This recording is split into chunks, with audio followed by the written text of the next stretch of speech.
Hello class, and welcome to your week 1 lecture where we are going to dive into the text Homeward, looking at the Boston Reentry study.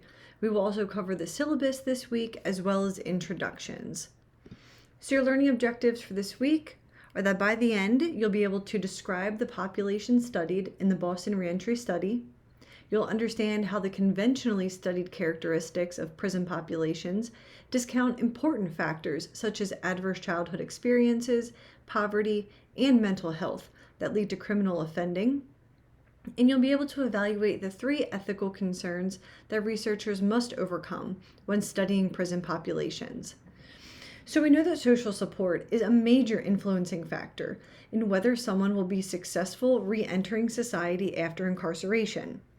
And while reentrants rely on social support systems for emotional, financial, physical, and other types of support, over time, these can become a source of stress and strain. Moreover, mental and physical health issues present additional challenges for reentrants.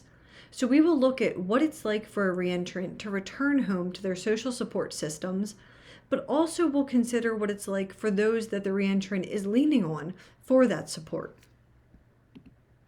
So we're going to start with Homeward Chapter 1, which really just covers an introduction on mass incarceration and prison populations.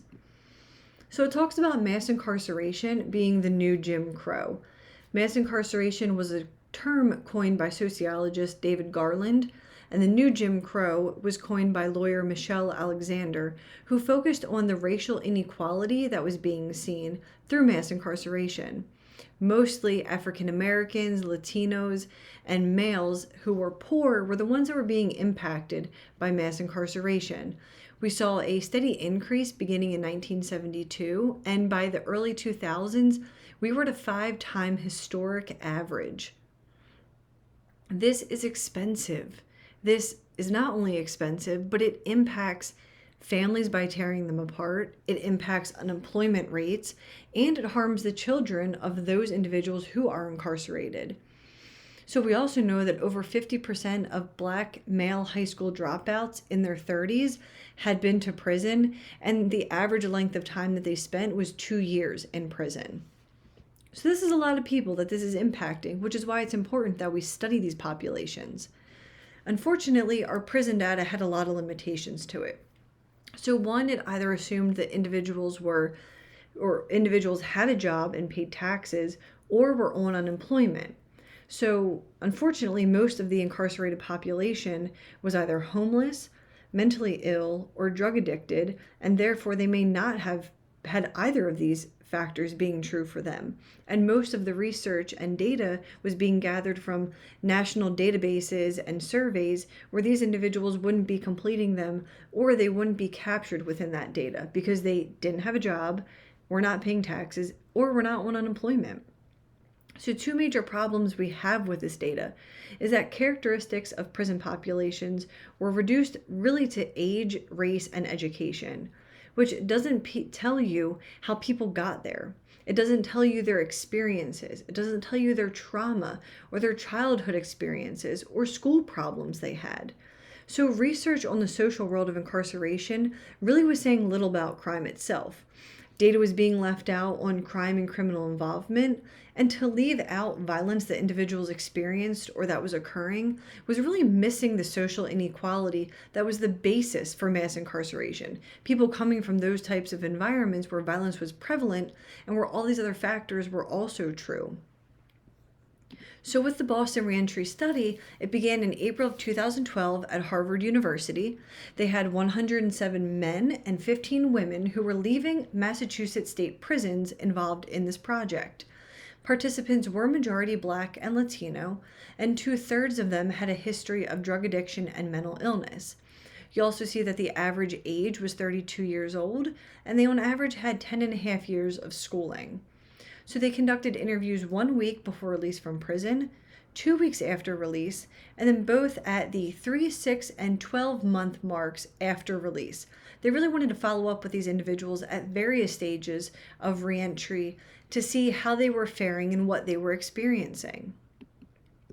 Now, overall, out of this research, 38 participants did return to incarceration, and this was defined by the researchers.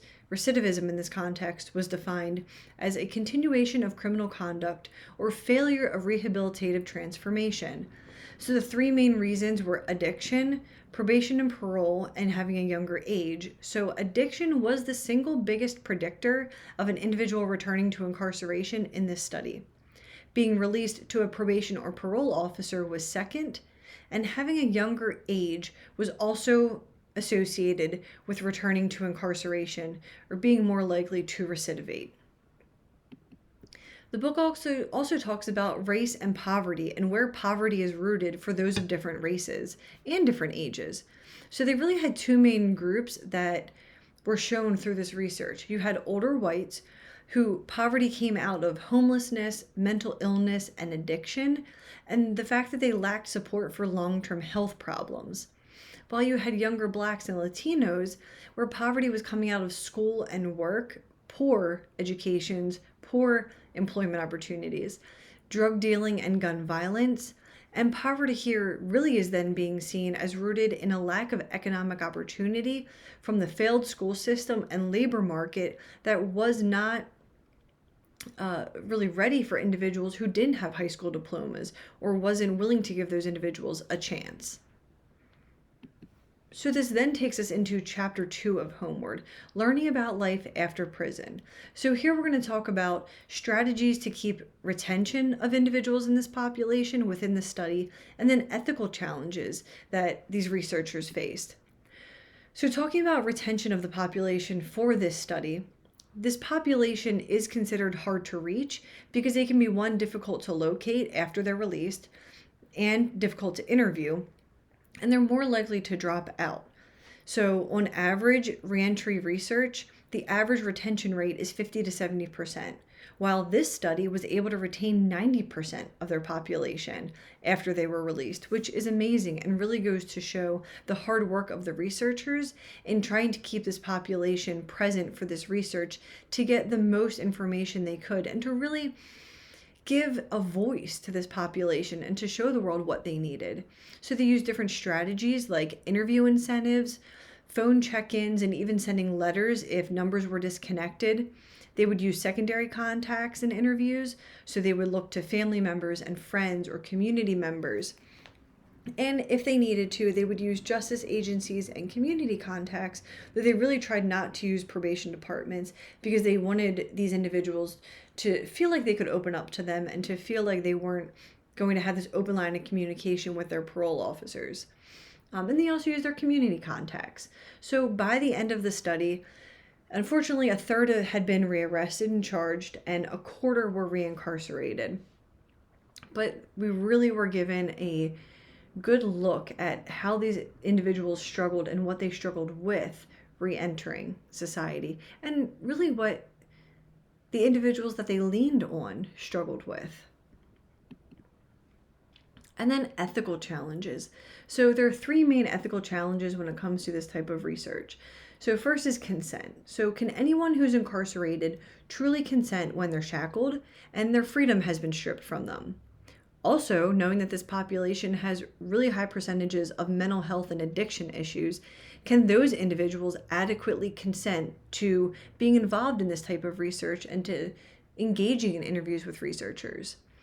You then have incentive issues. So some prisons will actually restrict incentives for research studies because money can be coercive in the structure of a prison.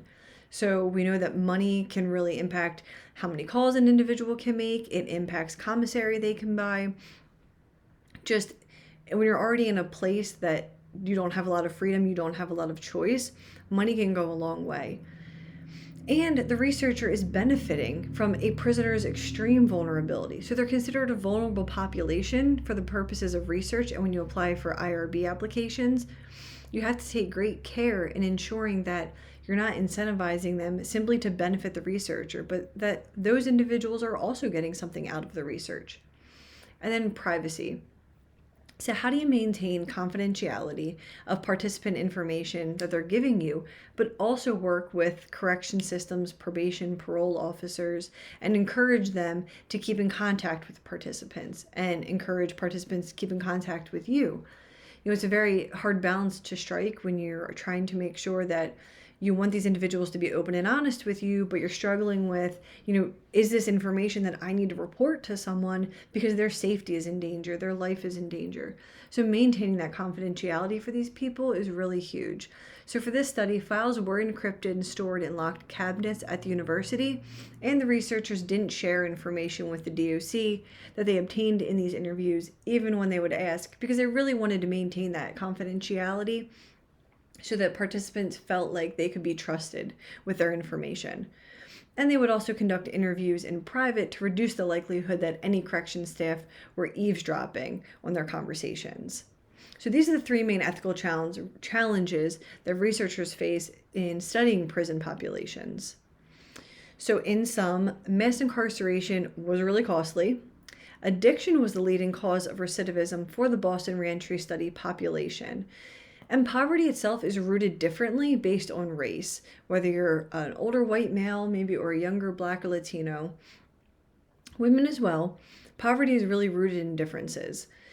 And a number of different strategies were used to retain participants in the follow-up interviews to make sure that they got really comprehensive data.